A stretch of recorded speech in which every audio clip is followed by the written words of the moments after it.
Hello, Hello.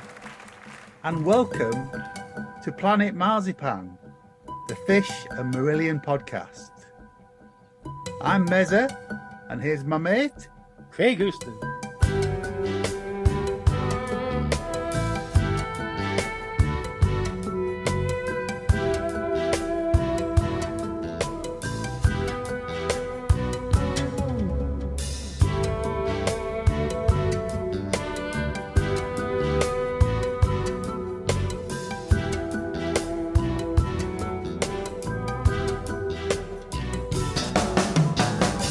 Hello, welcome to Planet Marzipan. I'm Mezza, I'm here with my good friend, Craig. and we are here to talk about Fish's Road to the Isles UK Tour Part 1. So we've got some of our favourite fish heads back with us. We welcome back Mike Barton, Good evening. Grae Tennick, Hello. Taff Jones, Hello. and Emma Mills. Hello. Hello, welcome back, ladies and gents. Evening.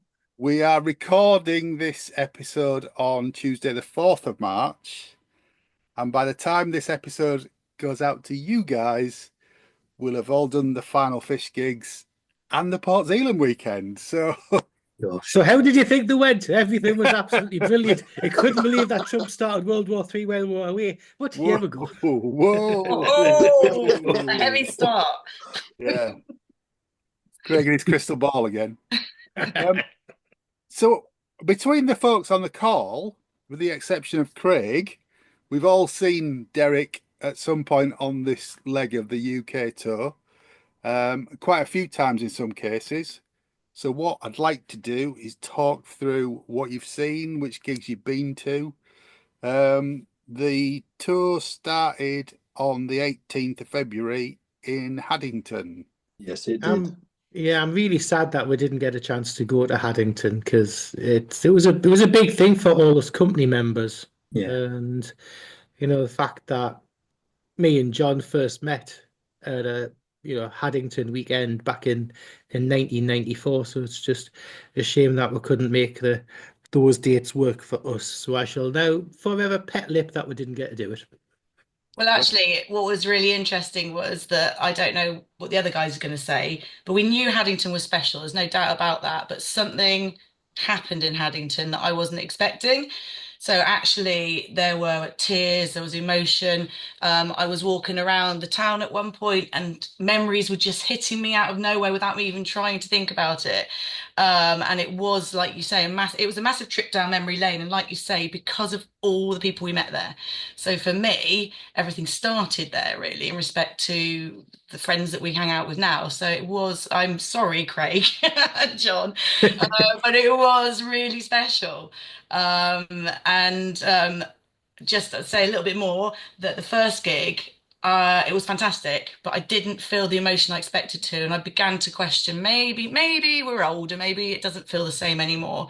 And I think it was the set list wasn't perhaps exactly right, and the crowd wasn't right, but the second night was just awesome. And I don't cry in public, and I was crying on a few occasions. It really hit me out of nowhere. Okay. Yeah, I was similar actually. I thought the first show, the set was really dark, and I thought, oh, I really hope this isn't setting the tone for the entire tour. And then it didn't, because the second night was a completely different set, and it was much more lively. Don't get me wrong, the first night was very good. Yeah. There were some really good songs in it, but it was heavy going a bit. So there's a couple that are not party songs. The Highwood Suite, not a party song by any measure. But the second night was a bit more lively. There was a bit more dancing. Yeah. I'll be honest. I missed a few people who weren't there the second night. And yeah, it was a bit emotional to say goodbye to Haddington, because I would probably have never gone to Haddington without Fish doing stuff there. Why on earth would I have gone there? And it's quite a nice little town. It's actually slowly getting turned posh. Some of the shops are getting quite smart in Haddington now, and quite expensive. So yeah, maybe I will go back there sometime. But I'd never gone in the first place if it wasn't for seeing Fish. But the second night, from the second they came on stage, the crowd was different, and Yeah, it was I use the word electric. Yeah. It was like it used to be when it was a convention, when it was dedicated fans there. And I may be wrong here. I'm throwing it out there. I'm wondering if that's because that was the first date that went on sale. So people went, I've got to go to Haddington. I've got to go, and they booked those tickets. And then the first date of the tour, which was the second date on sale, perhaps the people who are really dedicated had already booked one and perhaps weren't going to do both. Does that make any sense? I was just trying to work out the difference. I think I was trying to work out the split. I think there was about 75 to 80% people done both nights. But you're right. The second night was definitely more lively. The set list, as Taff said, was far. So can we go through the set list? So the first night set list was, I can't remember, was Vigil, Weltschmerz, Pipeline, Shadow Play, Family Business, Just Good Friends, the Highwood Suite, as Taff's mentioned, Slange, Waverley Steps, Raw Meat. First encore was Fugazi, and the second encore was The Company. Yeah. When you say that out loud, you start to go, well, that's actually bloody damn good. I don't know. It still was brilliant. It just was the second night was more brilliant. And wasn't that the night and Waverley Steps together, though, is it? Hard. That was it. So wasn't that the night, Taff, that we should have got Market Square Heroes and Lucky as well? I think they were. So Lucky was definitely on the set list. They were on the set list, so was Market Square Heroes, and we never got them. Yeah. I think that was more to do with the curfew of the place than anything else. I think Taff's point about it being a darker set is really valid, but there was also, I mean, I took my wife there for both nights because she much prefers the sort of the Fish material and we used to go to the conventions together. And it was the first gig my wife and I went to was a Fish gig, so she was really up for it, and she came on both of those nights. And as a more casual fan, for her, she said it was hard work on the first night, whereas on the second night she really enjoyed it.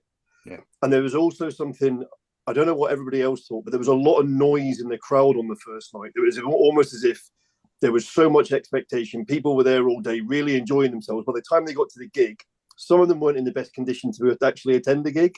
And it got really noisy. Over in the left-hand side, it was really noisy. Two guys got kicked. Well, two guys were asked a couple of times to be quiet. The security guards apparently were really nice to them and asked them to just pipe down. And they started having a go at the security guards. So they were removed, and then the gaffers came and took them away because they carried on outside. Yeah. Was there also an issue getting people in on the first night as well, wasn't there? Not really. No. The second night was slightly better, that the people doing the wristbanding went into the local pubs and gave the wristbands out, which was a better idea. It was cold. There wasn't, I mean, from our vantage point on the first night at the pub, there was only 4 people in the queue. Little did we know that they were queuing around the side of the building, and we could only see the queue on the ramp going in. Let's be honest. It looked like there was only at one point 11 people queuing, and we went, "Oh, that's great. Let's go now." To find ourselves down the side of the venue. Let's be honest, the Corn Exchange isn't really, it's not really used to having rammed events. So they put on what they thought was, it was quite funny because I remember the first night I got my wristband and she went, I put my phone out to get my ticket scanned so that you would give me a wristband, and she went, no, that's not working. I went, it must work. I went, oh no, sorry, that's tomorrow night. And I swiped across and gave her the one, and she went, everybody I've spoken to is coming to both nights. What's going on? So they obviously, the staff weren't obviously quite aware of which I find quite surprising considering we used to use it as the main venue for the conventions as well. But they just weren't prepared, I think, the first night for the scale of it. Yeah, I think Haddington wasn't prepared. I know. Going back to when we first went to let Taff have his outrage at the pub being shut. Go for first. Haddington could do so much more. Yeah. When you've got that many people in town wanting to have a good time and go and see a gig, right? A couple of the pubs weren't even open late after the show. But the following night, the Plough, which is next door to the Corn Exchange, was closed at 8 o'clock. right? But apparently some of them had asked for permission to open late and been told, no, you can't do that. Yeah. There was nothing else going on in any of the bars or shops or whatever to celebrate the occasion. And I just thought, do you know what? It would really be so easy for this town to do something to welcome people. And by the way, make a few quid out of it. Yeah. And again, they haven't bothered their arse. You can see why Fish didn't have later conventions there and switched them to Leamington, because the town just didn't seem grateful for all those people turning up. I don't know. I don't know that I would totally agree with. I agree with the fact that it's been open late. They didn't make much effort this time. I think we have to remember that and this happened a lot when we're up there. It doesn't feel like as long as ago as it was that we were last there. So we were saying, you remember when we were up here 10 years ago? No, it was nearly 20. Nearly 20 years ago. And that's a long time. And actually, I thought the convention moved mainly because of the space. There just wasn't enough space in the Corn Exchange. But ticket-wise, they had a really weird system. I won't go into it properly, but basically, someone managed to get in on one of my tickets instead of the other one, and then somebody couldn't get in because they got in. It was all very informal. You could just say, I'm with Emma Mills. Yeah, come on in, we'll tick you off. And I actually thought they did it really well, but they're very informal compared to some of the places where you had to have it exactly right or you didn't get in the building. You knew most people in the crowd, so they were technically with you anyway, weren't they? No, do you know what? That's really interesting, actually, because I walked in there and you're used to being there and knowing a huge majority of the crowd and knowing their faces because it's Haddington and it's where you all met, and you didn't. And it was our group who knew each other with the Norwegians, and that was it, apart from a few people dotted around. We were around. saying the same, and there was an awful lot of people that it was the first time seeing Fish live. Yeah. I've noticed that on a lot of the dates, people saying, "Oh, it's the first time I've seen him. Why have I waited so long? I wish I'd done this before." I know. Yeah. But it was interesting. So most of the people that I knew were going to other dates. There was very few going to Haddington. And when my wife and I got in, we were like, "Oh, right." And we just stood next to this couple, and the guy had an original Vigil T-shirt, the long sleeve one on. And we were chatting away to it, and my wife just goes, "I know your face." And I'm like, "Gosh," she says that to everybody. And his wife goes, "No, I don't." She went, no, I definitely know your face. And we started talking. And it turns out that they were invited in 98 when we went back to Fish's house with Wes and what have you at the end of the convention. They were with us and we got to know them. And we actually stayed in touch for a couple of years and then fell away from each other because then they're from York, John. Yeah. I can't even remember the guy's name now. His name's John. His name's John, yes. His name's John, but it's not Mezza. Yeah. And they know Fish's sister, they know Laura and what have you. So we started talking. That was where did you see the post I sent to Lucy about did you do the St Albans gang show with the Girl Guides? And yeah. That's where that conversation came from, through that couple who knew Fish's sister, who knew someone else that I know. It was like all really convoluted and what have you. But we bumped into people we hadn't seen for 20 years. And the last time we saw them was at a fish gig. I love that. Really, it's great. Yeah. Speaking before about our first gig up in Haddington back in '94, that was talking about like the place not really knowing what to expect from a lot of Fish fans. And I think I've mentioned it before on the pod. We came out of the Corn Exchange and there was riot police across the road. That's because you were there. Yeah. You come from the northeast. You know what I mean? The same happened on the first night when the two guys got turfed out. And it was only two guys, but when we came out, was it 2 police vans and 3 police cars, Taff? It was like it wasn't that many. I think there was a van and 2 cars or something like that. But in the wild of Haddington on a whatever that was, Wednesday night, Tuesday night, there probably ain't a lot else going on for the local plot, is there? So they all turned up just to deal with a couple of drunks. Oh well, they're out for the money. Okay, well, enough of the TripAdvisor review of Haddington. So, I dread to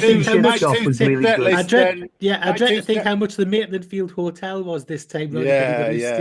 We stayed there once, didn't we? But paid for it for 20 years. Can I just add that we did go to the beach to go and have a look at the Phaedra Lighthouse, and there wasn't a massive fight with the Norwegians. Just saying that. It was lovely. It was a lovely trip out. Some traditions have fallen away then, yeah.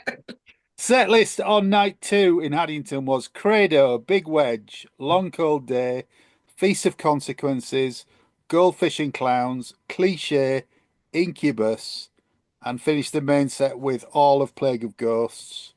And then the encore, first encore, Gentleman's Excuse Me, Kaylee, Lavender, Heart of Lothian. Second encore, Internal Exile, and The Company. That's a cracking What an awesome set, yeah. Great set. It was really surprising. I think what really surprised me was the reception for Long Cold Day was really, really strong. Yeah.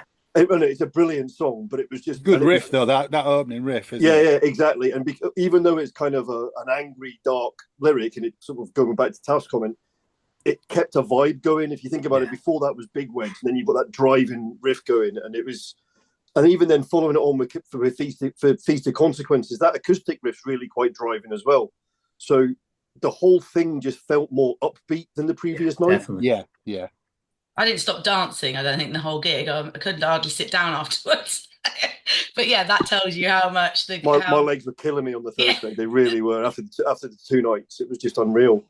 And I almost feel as if, I don't know if, I mean, you don't expect them to have them, but it's almost as if the band themselves, there was a kind of trepidation on the first night. They didn't let themselves, and I haven't seen them a couple of times since, they didn't seem to let themselves go. They didn't get into it. They performed rather than enjoyed themselves. Even Fish, you saw as the tour's gone on, he's become so much more animated and so much more. I mean, he did his usual banter and what have you, but there was this.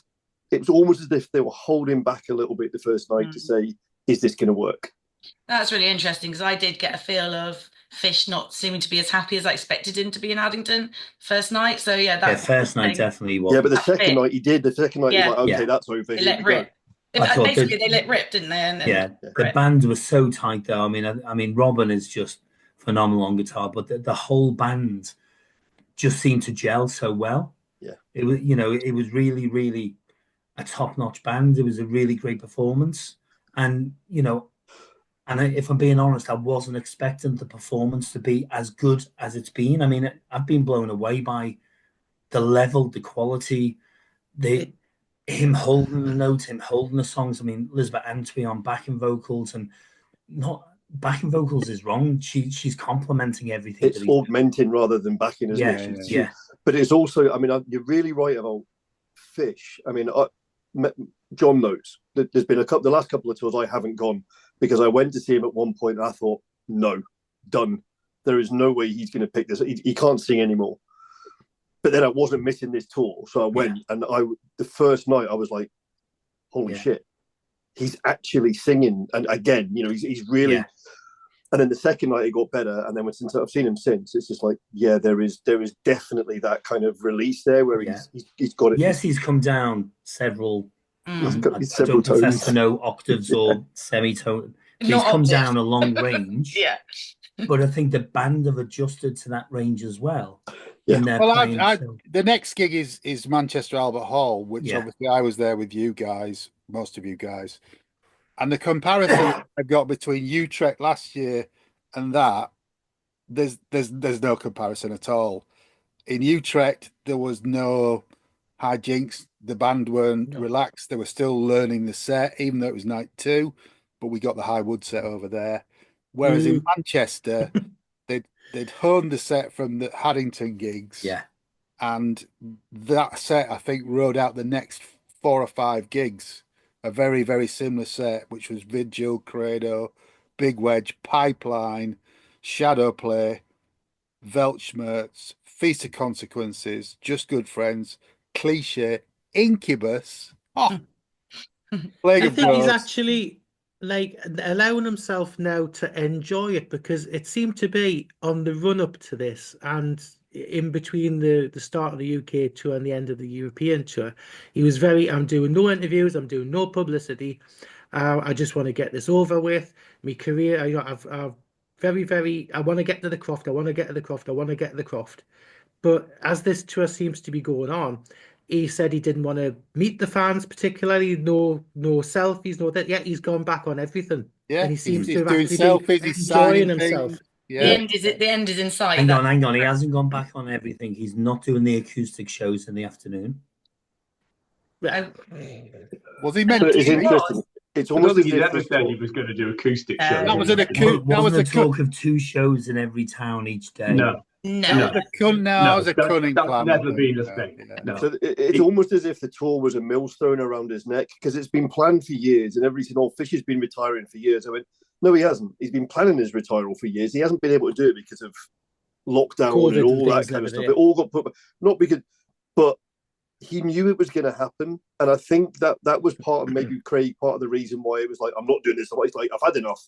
It's been hanging around for ages. Let's just get it done. But he is definitely enjoying himself now. Well, I mean, Jack, just finishing off the Manchester set list, because Craig We just interrupted. just chipped in. Everything think it was your podcast, mate. Plague of Ghosts ended the main set. Encore of Gentlemen's, Kaylee Lavender, Heart of Lothian, and final encore of The Company.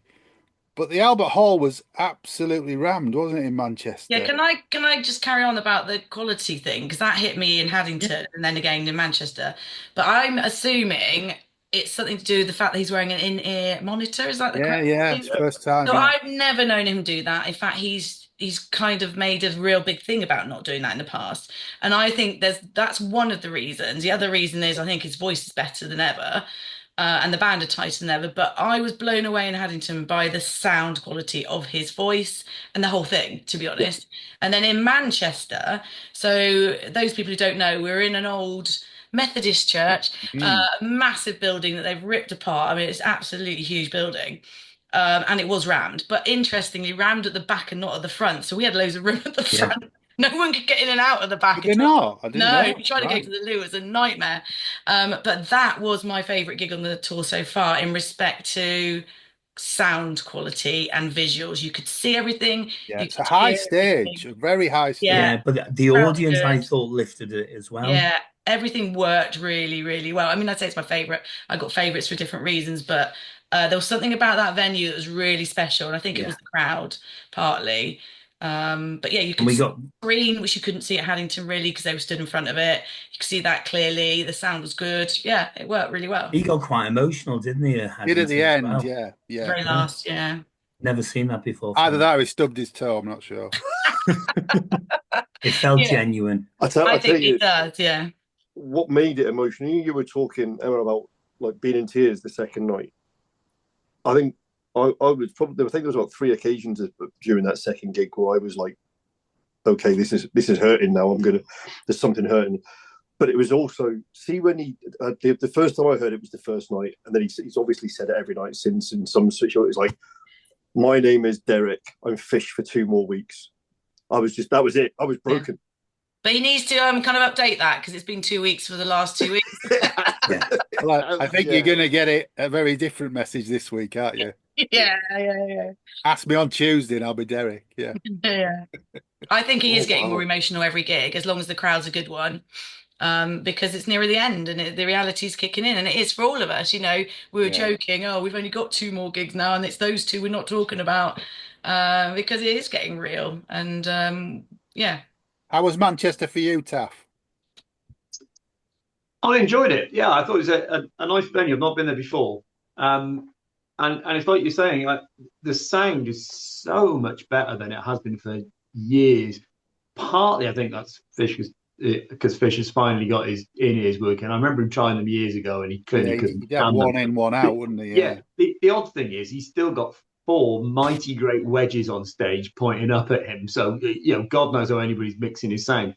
And the biggest prompter you've ever seen now. The biggest prompter you've ever seen, yeah. But everybody sounds better. Robin's guitar sounds fantastic, really high in the mix and clear and meaty sounding, and it all has really come together well. And just sonically, the sound of the shows has been brilliant. I don't think anybody's mentioned yet how absolutely amazing Liz Troy-Antwi has been, particularly when she's had the opportunity to cut loose, which I'll come to in a moment when we talk about London. But yeah, I think they've sounded great. They've looked great. Everybody seems comfortable in each other's company on stage, which is more than they have been with some combinations of lineups over the years. And I think the crowd's been getting into it. The crowd has been seeing it as a positive way to go out. They're hearing songs they like. The sort of mixed up set that he's done most nights, without spoiling any surprises, has been a set list that goes up and down. It's got loud songs and it's got quiet songs and it's got rabble rousing songs and it's got emotional songs, and it's a really good mix up and changing a wee bit here and there as well. So yeah, I really enjoyed Manchester. I may even go back to Manchester to see other bands there. I can't say I like Manchester very much. But... It's that up north spirit, Taff. And can I just mention about Mickey Simmons as well, as we're talking about the different sounds, that I was really looking forward to seeing Mickey on stage. I remember the days of Haddington when, you know, Fish was feeding him a bottle of red wine. The white outfit. And he is a good laugh. What's really interesting is you can see he kind of wants some stage presence, but isn't having the chance to do that much, which is fine. But actually in Manchester he did. He got it, a little bit more. He was waving to the people in the balcony above him, pretending to fall off the stage. You know, he's appropriately putting a little bit of humour into something that doesn't actually belong to him. So that's the other thing about the Manchester venue, is that the balcony wraps right around the back of the stage as well. So some people had a very strange view, but I bet it was still good. But for the band, it must have felt like everybody was surrounding them, and they're all part of it together, rather than stood at the front. So I think that helped, actually. I mean, the photos. I know we're jumping ahead, but Mickey got to be a bit of the comedian in Bristol as well, didn't he? With getting chatted up by the woman offering him his jacket and stuff. So that was quite good. I just think he likes to stand out a bit. The fact that he's wearing all white and everyone else wearing all black, you know, there's something about him being individual, and I love that about him. Yeah. And those little moments where he's being able to shine, there aren't many of them. But... He's so bloody good. Yeah. Taff, can I ask, because you went to some of the shows in Europe as well on the first leg, and I know Craig and John went to the second night at Utrecht.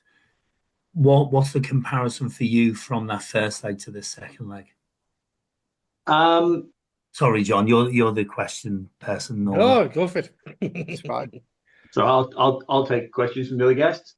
The two we saw in Germany, in Karlsruhe and Berlin, it's a bit difficult to judge Berlin because they had all those tech issues, massive tech problems. But they managed to hold everything together, and in the end, I think they only dropped one song out of the set, and kind of got their skates on and hurried up a bit. It helped the place have a late license, so they didn't have an early curfew or anything. But they've all the shows I've been to have had a different feel to them. You know, the two Hatters shows were very emotional. Manchester felt like the first proper tour date. Yeah. You know, where you come in, play a show, move on. Hatters had a bit of a different feel to it. And then London was different again. So they have all been unique in the feel and the atmosphere, but they've all been quite positive celebrations of going out on Fish's terms. So I've enjoyed all of them without exception. Can I just pick up on that Manchester comment about it being, you know, feeling like the first proper night of the tour? It's really interesting because I hadn't thought about that until obviously I ended up at the Bristol gig, and seeing the Bristol show, which like the Manchester one, with like the higher screen, so it was like a proper stage in a big area, and they had more space between them and what have you. I suddenly thought to myself, Hadders was kind of like a dress rehearsal, wasn't it? It was weird though, because it didn't feel like that at the time. But when you go from that and then watch the same show in another venue, it's like, this is what we should have. This is what we should have had, which is kind of odd for the Hadders. It really is. I mean, weird. Traditionally, when Fish has toured, he's usually used the first 2 or 3 shows in the UK as almost production rehearsals to get to Europe, and he's often said that we'll be okay by show 5. And I remember on a few shows, and I voiced this to members of his management team at the time, saying, I paid full price for that ticket. I shouldn't have got a dress rehearsal, you know? And it always felt like it was just a bit of a, until we get to Europe, we'll be better in Europe, you know? There was an energy in Manchester that definitely that I didn't feel in Utrecht. Utrecht was good, and the crowd were really up for it, and the venue was amazing. Yeah. And the band were all very proficient, but they weren't very relaxed. So I'm going to say the same. Manchester, they were on it, but they were also relaxed with each other. And I'll say the same about Bristol and Hadders. The difference was night and day. So in Bristol, they were really relaxed. I think this tour, the UK dates, it's really a fairly short tour, isn't it? Yeah.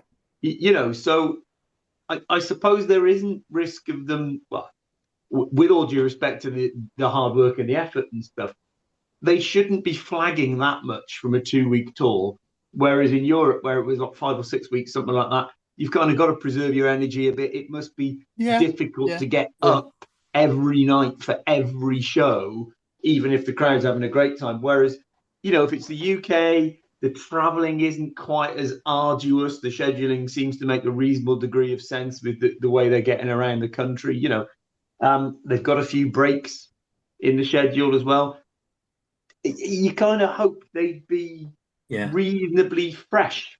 And the Utrecht show that we saw was probably only the second time they played that alternate set list as well. So they were really learning the songs. You know, you've got to give them that due. I think the first night in Glasgow will be interesting because I have a feeling he'll do what he did in Haddington, play the alternate set list on the first night, and the core set list, what's become the main set list, on the second. Well, I don't know, because the two have been kind of mixed, haven't they? I thought the same, that it might do the same as Haddington, but there are still quite a few songs that we've not heard on the UK leg tour. So I'm hoping he might get a little bit of feedback. Perhaps, I'm not planning on giving it, about how we felt about the set list. But even that is, like we said, when you read out the set list the first night in Haddington, it wasn't nearly as bad as we're saying. It just didn't quite fit the excitement that was in the crowd at that point. But interesting to see what he does in Glasgow. Yeah. Let's move on in the tour then. So the following gig from Manchester was Wolverhampton at the Wolfram Hall. Yeah. Not the Civic Hall where I was expecting to go. I thought it was in the Civic. Okay. How was it? Yeah. It was great. Yeah. You know, I don't think it's called the Wolfram Hall officially anymore, but we know where we're talking about. It's called Wolfram at the University of Wolverhampton Halls. I mean, it's ridiculous, but there you go. All right. Well, thanks for being as picky as ever. You set that up. It's a stupid name. Daft name, whatever. But we all know what we're talking about. And it was another great show. You know, it was the weekend. I think it was the first one where he's done his pop-up shop in the afternoon in the pub down the road, which is genius. You know, I'm sure more bands will be doing that now, because why on earth should artists get ripped off by the venue? Lots of bands are doing that, Taff. For selling their wares at the door. You know, I mean, it's a. I think some venues do have a thing in the contract, though. I don't know whether that's still a thing where you're not allowed to sell merch of a band within a certain. I mean, he is selling the T-shirts at the venue, even when there's a pop-up, isn't he? You're encouraging people to buy them elsewhere. The contractual obligation is tour merch, which is why, if you notice, he's not selling the tour T-shirts in the pop-ups. He's only selling the tour T-shirts at the venues. Everything else is on sale outside. Brilliant, yeah. So Manchester for me was very exciting because my 17-year-old son came along with us, and if it wasn't for Merlin, his dad, my ex-husband, and I, you know, he wouldn't be here. So that was really important to have him there, and he loved it. He's just discovered music, and we're in this rock pub, and you know, it was awesome. So that was so special for me. Sound-wise, I'm not usually picky with sound, but I've obviously got old, because is it where we were stood? I don't know, but we were getting, I don't know what the word is when you get that vibration. It's not reverb, I don't think. That's called sound. Resonance. Thank you. Yeah. So off the bass, and it was, It might just be health wise, I don't know, but I was kind of feeling that kind of resonance through the floor and the speaker makes me feel a bit sick. And I mentioned to a few people, they didn't notice. I'm obviously sensitive to it. It didn't spoil it at all, but it made me realise how crisp the sound was in Manchester. That was the difference for me. I think that's more to do with the venue as well. I mean, Yes, it's the venue. Bondi's definitely. doing the sound, and Ian Bond is professional as they come. Oh, it's definitely the venue, and it depends where you stand as well. Because I had the same problem in Aylesbury, and other people didn't. But it didn't spoil it at all. It just made me really appreciate the sound in Haddington and Manchester being so superb, basically. But there were a lot of us there. There were a lot of different people, different friends of ours coming that we could share it with. So a lot of the gigs for me, as I've always said, are about who I'm sharing it with. And actually the music sometimes almost second to that. So, but in this case, it was all great. Everything was great about it. I think, don't think we had there was a bit of noise coming from the bar down the side. It was through some doors, but that was a bit noisy. But otherwise, you couldn't really fault it, could you? Anyone else up there? No? It was a great show. It was that kind of. I'm sure John will read out the set list in a moment. It's the same as Manchester. It's more the B list, isn't it? If anyone's been taking notes, just look at your notes. But it was the same thing, and it's got that up and down arc, and then you end with the company, and everyone joins hands and cries on each other's shoulder, and it was emotional old stuff. There were people behind me in absolute floods of tears on 3 or 4 occasions, and when you see music touching somebody so deep as that. You really appreciate the power of it, and I have warned you about the aftershave, though, Taff. What was that? Sorry, I warned you about the aftershave, Taff. It has an effect on people.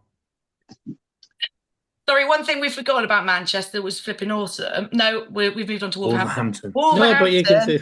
That was flipping awesome. Was that he got Yatta on the phone? Cool. He was at the company at the end, I think. And basically, Yatta's home gig, the closest one to where he lives, is this, and he would have liked to be there. So he had him live video call on stage. And that was actually weirdly emotional as well, because obviously, especially, we were talking about on the last podcast we did about the tours that we got so involved with, that those were the days of Yatta. So it was good to have, again, it's about closing these circles, and it was, that was a lovely touch. And Vinny was there as well. Do you remember Vince, who used to do the sounds? Oh yeah. He used to do. So he was there in the crowd, and so was John Dexter Jones from Jump, who reminisced about how he remembered when he was supporting Fish. So there's loads of these circles sort of like finishing off neatly, which I love. Brilliant. Okay, well, the next gig was Portsmouth, which I don't think any of us were at, were we? Nope. Same set list. I'm sure it was a top night. If you were there, please comment below. On to the Palladium, the London Palladium. Is that just Taff? I think so. Yeah. Oh, here we go then. And he's never done the Palladium, has he? No. Monday night at the London Palladium, Bruce Forsyth would be proud. It was good. It was good, but it was London. Yeah. So it was a big venue. It was just about full, but it was. And a seated venue. Anyway. I think it was sold out as well. Sold out, packed to the rafters. But I was in the 5th or 6th row, right in front of Liz, which is not a bad place to be. But the VIP list for London was huge. I was sat in the same row as Chris Kimsey. There was one of the other blokes who used to produce Fish, also got a shout out. I know Mark Wilkinson was upstairs. I was talking to Will Smith at the bar. There was a whole lot of journalists there from various radio stations and Prog magazine and stuff. So I think Fish was very connected with the audience, and he started off quite nervous, actually. I think that probably reflects the company of people who were there, and also the venue, because the Palladium is a big old place, a big prestigious place. And he did say it was like, Fish did crack the joke that he'd never played the inside of a wedding cake before, which is nonsense, because he cracked that joke when he played at Cheltenham Town Hall in 1997, which is also like the inside of a wedding cake. It's full of statues and white plaster and stuff. So yeah, in London there was a change to the set list. John, do you want me to spoil the surprise, John, or do you want to read them all out No, again? go for it. Go for it. Yeah, the big change was the encore, where he didn't do the company, but he dropped in raw meat instead, because it's all about being a musician. And he choked up a bit when he said that his granddad, who was an on-stage entertainer of one kind or another, would have been really proud of him being at the London Palladium.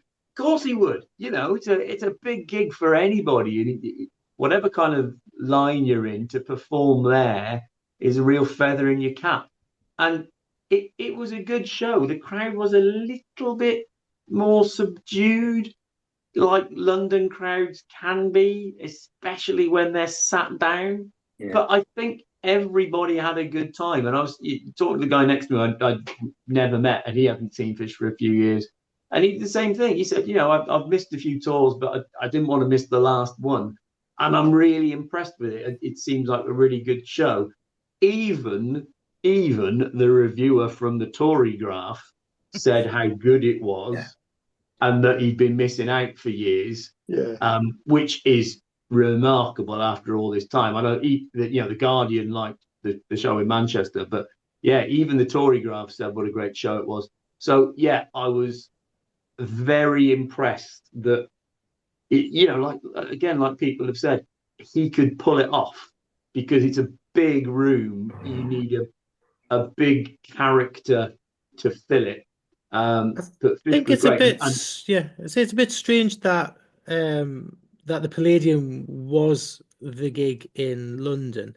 I think if they'd thought it was going to sell as well as the tour actually had, because the Palladium sold out very, very quickly, it would have actually made more sense for him to play Hammersmith, because that's where, the first big Marillion gigs were happening. So that would have probably, done the circle complete. And I think it's probably a matter of timing and availability and cost and all the rest of that stuff, isn't it? I think it's also capacity, because the capacity for the Palladium's a lot less than what the capacity for. He really underestimated the selling power of this tour, didn't he? He really underestimated.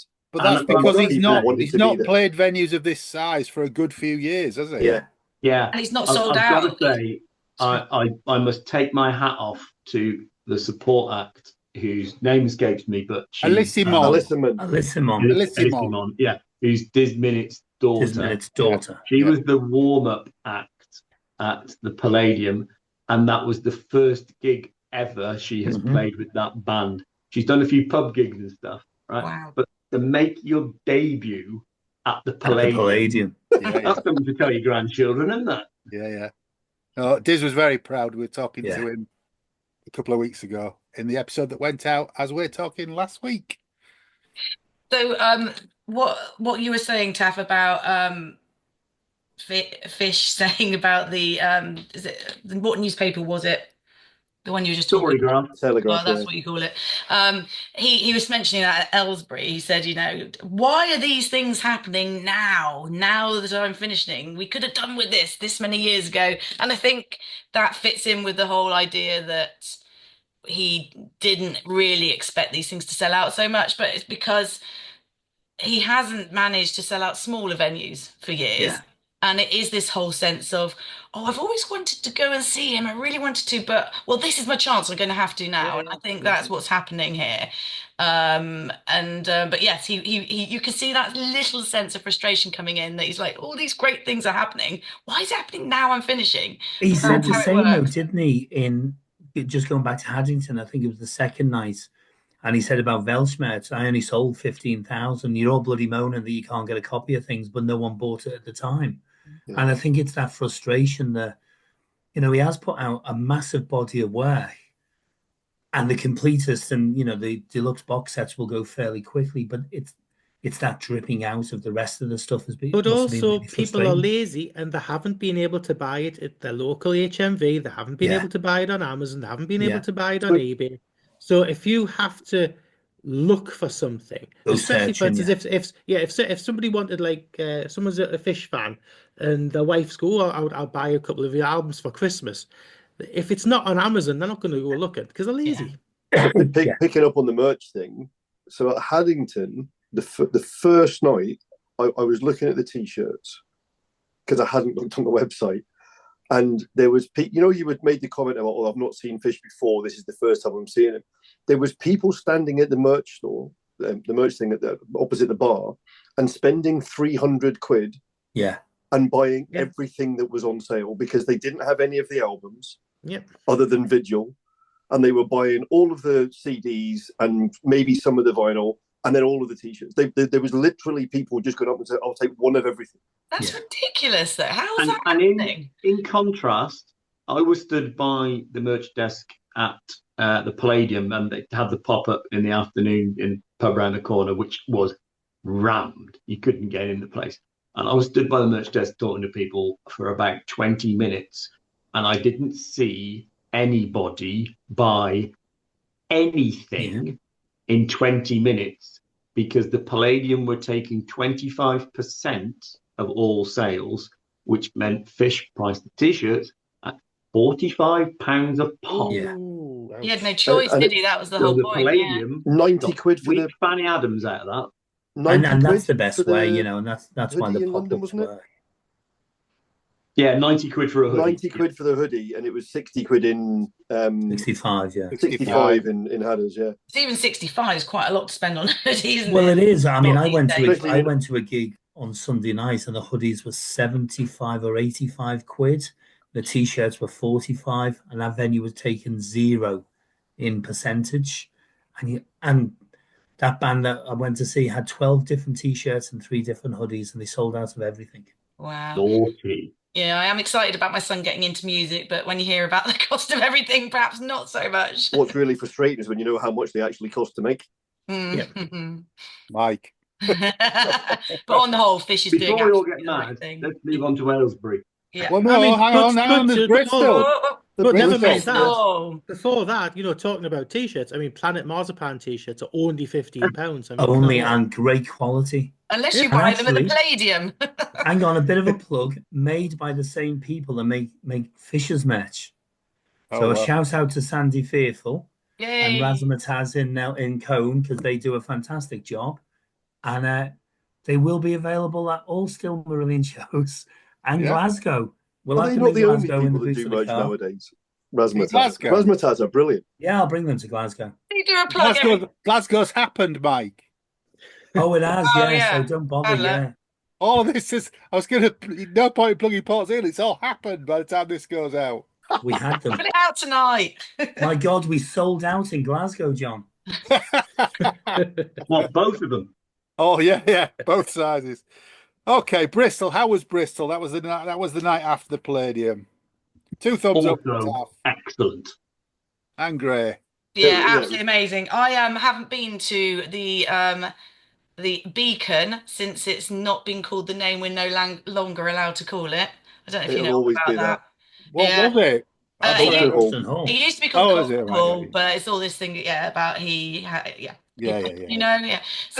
and it's had a refurb. And even Fish got on stage and said, "What has happened to this place?" He was looking around because it's got loads of balconies, and before it had just tiered seating. Is that right, Taff? Well, and Greg. Well, it used to have the slopey seating at the back of the ground floor, then a balcony. It now has slopey seating and 2 balconies, and the bits down the sides have a bit more room in. Yeah. So there's more seats. They are a little bit cramped right up at the top. I was up there to see somebody not so long back, but it's a beautiful venue, and it's really well equipped. Good lights, good sound. It's got bars and loos, and the queues aren't electricity too ridiculous at either of them. And the bars and loos are away from the toilets. It's got toilets for everyone, is what it says on the door. Yeah. So that was an unusual experience with everyone that walked through the door tried to walk out again thinking they're in the wrong toilet. And that alone was really quite fun, actually, especially the man who was so drunk he was talking to himself in the mirror, but that's another story. What have I told you about that? But I've got to say, this is the first gig that I wasn't drinking at all, because it's local when I just drove down after work. So part of me was thinking, has the alcohol taken the edge off my thinking and understanding of what it's sounding like? So sometimes you have a few drinks, yeah, it was brilliant. So I thought I'm going to go absolutely sober and listen to the sound, and I was blown away. Partly the beacon, like Taff says, was phenomenal. I heard sounds in Plague I've never heard before. It was so crisp. But actually, completely sober, analysing it properly, his voice was so good. And that was really good for me to realise that actually that was definitely the case. Does that make sense? Rather than a bit of alcohol blurring fuzziness. It wasn't. It was just amazing sound. And the slow songs, you could hear a pin drop, which was always awesome. So yeah. How many was that on the bounce then? Because was this where he done 3 or 4 collectively? That was my third. Or not for them without a break. No, but this was a second of 2. So Palladium and this back to back, and then a night off. Then Portsmouth was the night before Palladium. Portsmouth was a Sunday. Yeah, and Wolverhampton was the 23rd, according to Setlist FM, and the Palladium was the 25th. Is that Tuesday? I don't know. Whatever. Anyway, you were there. Good question. I can't remember what day of the week it is today. Never mind. Right. Okay. Did they go Portsmouth, London, Bristol? Was it 3 or 4 on the bounce? Because there was a gap where he'd done quite a few together. I don't know. Anyway, it didn't matter because it was awesome. Manchester, Wolverhampton, Portsmouth were on the bounce. Right. Yeah. Okay. Right. Okay. Great. Then it was a night off. Then it was London, Bristol. Night off. Aylesbury. Anyway. No, I'm glad we sorted just that out. On Bristol then, just on the set list, there was a slight change to set list. So Pipeline was swapped out for Long Cold Day. Yay! I love it. And also the company was reinstated as this final encore after the Palladium. I think what brought it home for me are I said about the difference between the band's performance was Just Good Friends on that Bristol show was just phenomenal. Liz was on fire. I think it was as if they were holding back earlier on and they were just let rip. It was brilliant, and the guitar, Robin was just outstanding, and he takes the spotlight now when he gets the chance, and those solos he does when Fish walks off to have a drink when he's not having a drink and what have you, and comes back on, were absolutely brilliant. And the crowd always responded to Robin playing as well. Yeah, now it's openly called a country and western song. Yeah, I think Just Good Friends is really working, and it's giving license to Liz to show off. And in London at the Palladium, I think Liz took advantage of having a trip to the Palladium, because on Plague of Ghosts she let rip. Yeah. She was dancing all over stage. She took the absolute roof off. It was fantastic, really good. I think she's got a great voice. Okay, yeah. On to the band's. On to Marillion's spiritual home then, Aylesbury at the waterside. How was that? Yeah, I think it was really good. Again, when people say, how on earth do you go to the same gig, so many of the same tour and all this, every gig is different and it can just be where you're standing. So for this one, a different group of friends again, who don't like to go in at the beginning, but also there was support which made our usual plans a bit different. So I was stood quite a lot further back than usual, and to one side. So again, I had that sort of whatever the word was you used earlier, the vibration thing. Resonance. Thank you. But other people didn't. So it just brought home to me, it depends where you're standing, who you're standing with, and much more than just what the band are doing on stage. But it was still an awesome gig, and it felt everything was done right for Aylesbury. So the right set list. Yeah. So the set list was, Pipeline was weirdly reinstated. But then towards the end of the main set, we got Goldfish and Clowns, Waverley Steps, and Fugazi replacing Plague, really. Goosebumps moment that was. When he went into Fugazi, it was proper goosebumps. That quiet piano start, it really meant something seeing him do an old song in Aylesbury where it was written. The vibes were big and strong, and yeah, that was cool. And then we got Market Square Heroes, the very last song. You got it. What else would he do? You know, in Aylesbury at last. We were all talking about it, going, he's got to do it. He's got to do it. You could hear this ripple sort of going around. Then he did, and that was it. Everybody just went for it because it was absolutely the right thing to do. Yeah. For me, there was a lot of memories again because coming into this later than some of you, I'm not allowed to say I'm younger than some of you because you get upset. Are you really? Coming into it later than you guys, I never saw Fish with Marillion. And yet Hobble on the Cobbles, I did. Okay, it was 2 songs, but it was something I never believed I'd see. So to be back in Aylesbury with all those sort of magical moments and memories was really, really lovely. I would imagine the version was better than Hobble on the Cobbles. Market Square Heroes at Hobble on the Cobbles was bloody awful, but yeah. Yeah, but it was still special, so it doesn't. It was special, done it in but any awful. way. Yeah. Well, I had Finn a week later, so my brain was smashed anyway. So anything else to say on Aylesbury? So I just wonder if the not doing Plague or Highwood was a response to feedback, or if it was a conscious thing to let him do more stuff in Aylesbury and have the ability to do like Fugazi and Market Square. I think that's what it is. I think that's what it was. I think it was the latter. I think there might have been a bit of feedback kicking around that Highwood, closely followed by Waverley Steps, is a bit of a mood sponge. But I haven't heard anybody have anything bad to say about Plague Goats. It's been no, they're great. Sounded like you said Plague of Goats. Then that's a whole new song. Well, actually, I have heard somebody say it's a waste of 20 minutes. He could play so much more. I think if you don't know it, that might be a valid viewpoint. Yes, Taff. What did Taff say? John, I think you're right there. What did Taff say? An idiot. Whoever said that is an idiot. Well, you might not know the song, Taff. Absolutely. There's many of us.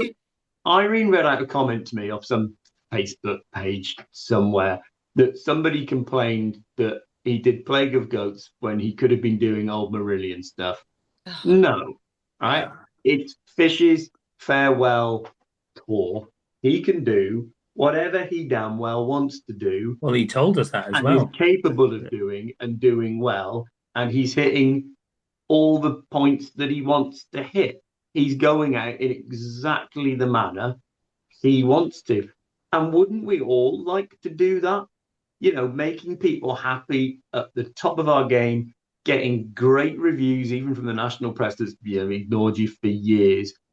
At the time of your choosing, that's a real privilege to be able to retire like that rather than having it forced upon you. And I think he's really aware of that. I think he really is. He said right at the start, he says, these sets are for me. These are my choices of songs, the ones I wanted to go out with. Yeah. And I've heard that one comment about Plague, and the only other negative thing I've read or seen from anybody was somebody made a comment about they thought A Gentleman's Excuse Me was awful because it shouldn't be played that low. Hi, Jackie. Yeah. I wasn't going to name anybody. I'm saying it. Hi, Jackie. You were wrong on that one, Jackie. I'm sorry, that's complete bollocks, but yeah. There is one song that doesn't sound right to me, Lo, and it really annoys me. Is it Kaylee? How they're doing it. There's something that maybe it's just that we've heard it so much, and I absolutely agree that he does it in that way. I'm not complaining at all, but I have to literally go, it's okay, it's okay, it's okay. It has to be low because I just go, what am I hearing? I can't comprehend it. Because it's so low, being slightly technical here, because it's so low, the way Robin plays it, you can't hear the same kind of delay in the echo on the guitar. Yeah. And therefore, although he's playing the right thing, it sounds fundamentally different.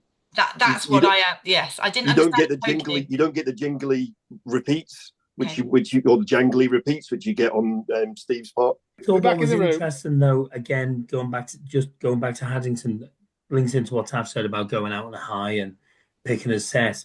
He was quite emotional when he was saying 80% of the songs on the set list were written 2 miles away. Yes, very much so. And that whole that was quite poignant as well. That they were all written there. And written with Mickey and written with Robin and written with Steve, you know, so there was that connection to where it all came from as well. He did that in He did that Ellsbury in as well. Did he? Elton. Yeah. I thought he might. But he reflected on the fact that he'd said it Yes. in Haddington, and then he took it a step further about Ellsbury and how people up in Scotland celebrate certain songs, but actually they belong to Ellsbury, and that was quite emotional in a weird way, because I got no reason to be emotional about that. But what I was saying was about Plague is that a phenomenal amount of people I know love it to the point it's their favourite.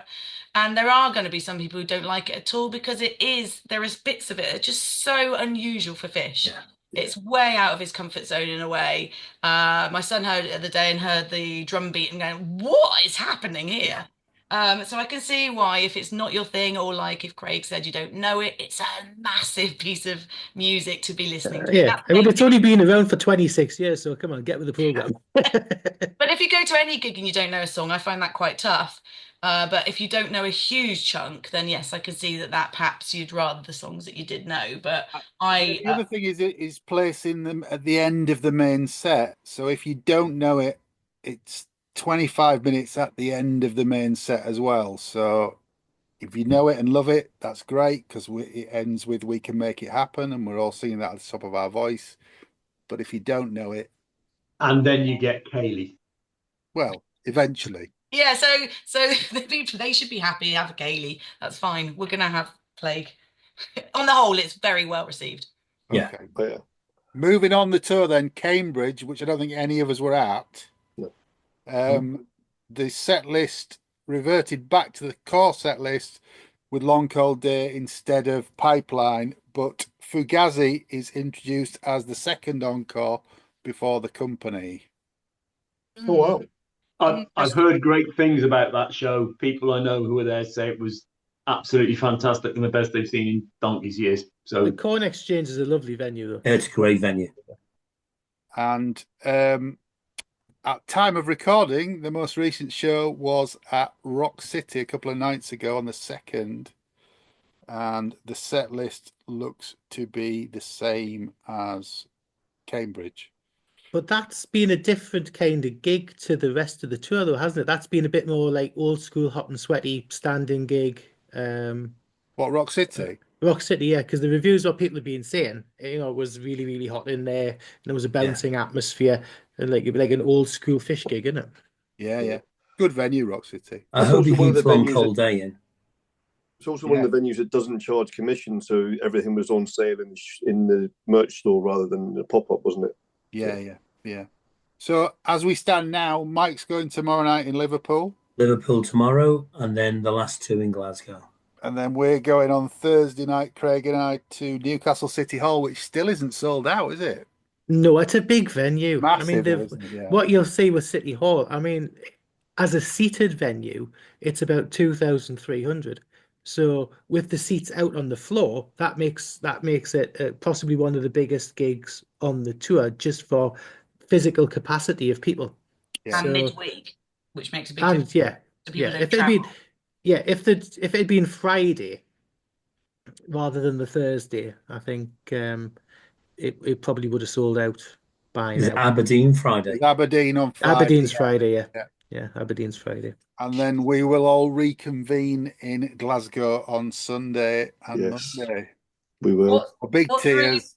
What's really bizarre is, and people are joking, but it kind of feels true, is that it feels like everyone we've spoken to says, see you in Glasgow. How are we all going to fit in? I'm sure it's not like that. But also the amount of tickets that are still being offered up for sale online. Always happens, though. People's lives get in the way. Things happen. You buy a ticket a year in advance, you're either, unfortunately for some people, are going to pop the clogs, others are going to get ill, others are going to get divorced. Happy days, Mike. There are going to be. Let's finish on a high, Mike. Yeah. So Jason Manford does this every time. Jason Manford starts a show. He says, "Are you here with the person who they bought the ticket for?" Because some people will be with someone else. Tickets are changing hands. We bought these tickets a year in advance. Was it a year ago? Okay. It was a year ago. Yeah, it was literally the February, wasn't it? Where's that year gone? I mean, it felt like forever away. And then I just feel at the moment, having done so many gigs, that I'm losing days like seconds at the moment. Yes. I don't know whether I'm coming or going. I don't know whether I'm packing for Glasgow or Port Zealand, which is the Marillion convention, of course. So yeah, it's part of me's dreading the fact that I'm doing too much and I'm pushing myself, but part of me doesn't want it to end. So I'm in this constant. But also, do you think that we're all still in denial that Sunday and Monday are going to be the last gigs? Yeah, I don't know what you're I talking don't think it's actually sinking in yet, and it's not. I think what's going to be strange is we've got some of us are up there from Saturday, but we've got the weekend with Fish in Glasgow. It's going to be the end. It's going to be emotional, and then we're straight then into the Marillion jaunt, and it's the last Port Zealand. Yeah, and we're going into the last Port Zealand. Yeah, maybe. Oh, wished. Pardon? I said, oh, wished. Have you not heard Lucy's? Is that official? Well, Lucy said it on our podcast. Oh, okay, I take it back. Now might be. All it is that they haven't got their asses into gear to planning doing the solar farm thing. That's, so if the solar panels aren't there in 2 years' time, we could be. The marquee can be, yeah. Yeah. But, I think Monday night in Glasgow is going to be emotional for everybody. Yeah. You know, look at the band for a minute. What's Francis going to do? Oh, bless him. Go back graphic design, which is what he's been life doing. Signs. Yeah. He's got Craig Blundell. Gavin's going to go back to doing whatever it is he does when he's not on the road with Fish, because I don't think he's playing with many other people at the moment, other than a few local things. Mickey's going to have to go back to Bucks Fizz, for God's sake. You know, the Fizz. The Fizz. The Fizz. Not but yeah. Oh, the Fizz. Then with two new guys who weren't even born 20 years after the Bucks Fizz were famous. Can I just say, see the Gavin thing? I still struggle to think of Gavin as anything other than Panic Room's drummer. Mostly Autumn. Yeah, he was in Autumn for a bit, wasn't he? I have to say, I've been noticing Gav's drumming more than ever on this tour, and I'm sure that might just be how he's mixed in the sound, but I've just noticed him. He seems to be going for it more than he ever did, putting more energy. He's high in the mix. I've just been mesmerised watching him, how he hits the drums. So good. Yeah. Well, look, we've talked about the tour to date, and thanks to the listeners if you're still with us. We plan to reconvene after the event, so after Sunday and Monday, and talk about how the Final Fling, as it's been referred to by the big man, went. And we might even do that in Port Zealand, if that works for you guys. Yeah. Seeing as we're there. Yeah. But what we want to ask as well is if people can send in their thoughts and of what you've thought of the tour so far and of the final gig, send us voice notes through if you can to planetmarzipan@gmail.com. I'll say planetmarzipanpodcast@gmail.com. And send us a message through on Facebook and that as well. So that'd be good. Yeah, we want to hear what your thoughts were about the gigs. But we just want to thank the following for being with us this evening. Grae Tennick. Hello. Yep. It's been a blast. Thank you, sir. Thank you, Emma Mills. Thank you for having me again. It's been great. Thank you. Thank you, Taff Jones. Thank you. And I'll run out of T-shirts to wear soon. Yep. And thank you, Mike Murchie Barton. Always a pleasure. Thank you very much. Taff, I have a T-shirt I can sell you. I don't want it. All that remains to be said is it's good night from me. And it's good night from him. Take care. And who wants to do it? Yay! Thanks for listening to Planet Marzipan Podcast. Please like and subscribe from whichever platform you get your podcasts from. You can contact us at planetmarzipanpodcast@gmail.com and check out marillion.com, fishmusic.scot